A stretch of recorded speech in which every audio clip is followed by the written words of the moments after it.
किसी भी अर्थ में बलि चढ़ाना पूजा का रूप नहीं। किसी भी अर्थ में कहीं धर्म जो किसी के अनिष्ट का कारण हो अथवा किसी का मानसिक आघात भी बनता हो, धर्म और आराधना का प्रयोजन पूरा नहीं करता।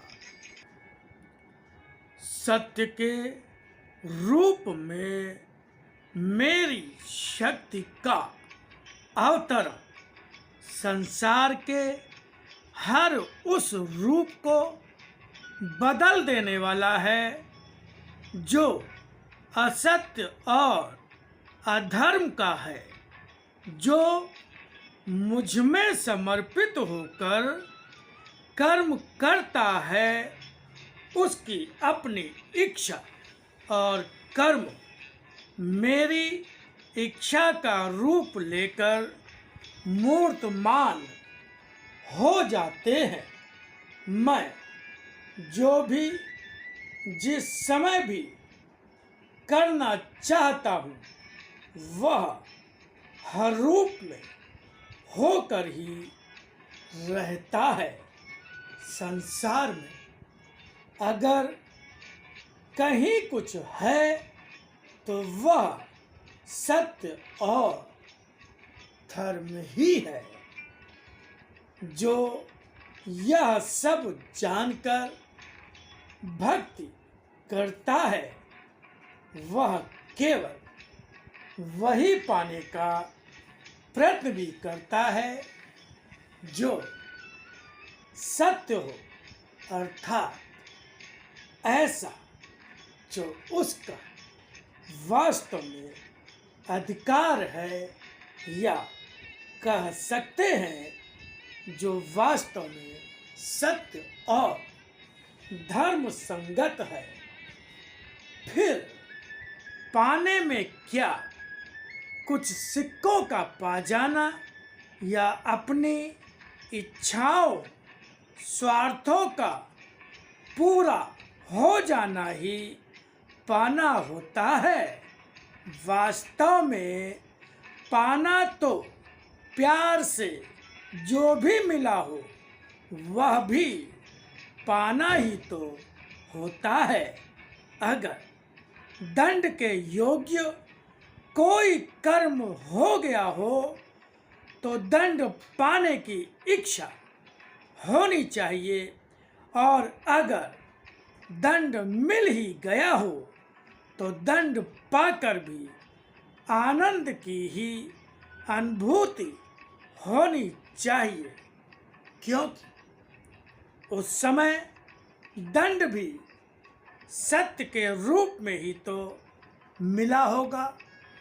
सत्य के भक्त को जो सत्य का ही अनुकरण करता है दंड भी सत्य रूप में ही मिलता है। कौन जानता है कि वह मेरा दिया दंड होता है या प्यार होता है।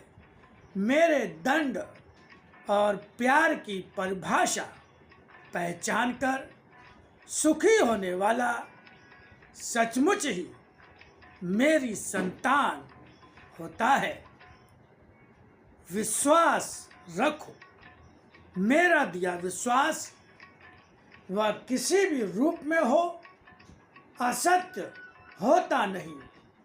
परिस्थितियां मैं बनाता हूँ, वे मनुष्य का अपना अधिकार बनती हैं। मेरा दिया कुछ भी क्या बिना किसी परिस्थिति के प्राप्त हो सकता है। जिस तरह गर्भ की परिस्थिति एक होती है, प्रसव की परिस्थिति भी एक होती है, मगर ये परिस्थितियां न हो तो संतान कैसे प्राप्त हो।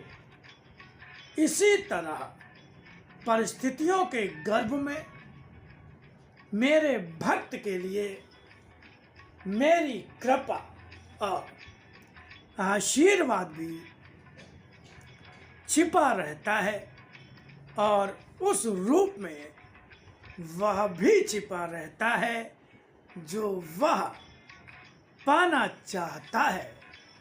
इसलिए मात्र मुझ पर, मेरे दिए विश्वास पर ही विश्वास करने की आवश्यकता होती है।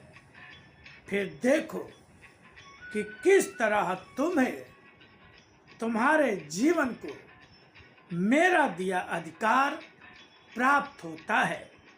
सत्य सदा सत्य बनकर ही अपनी संतान के प्रति कर्तव्य पूरा करता है। देखो जीवन किस तरह सत्य को ही अपने लाभ रूप में प्राप्त कर रहा है।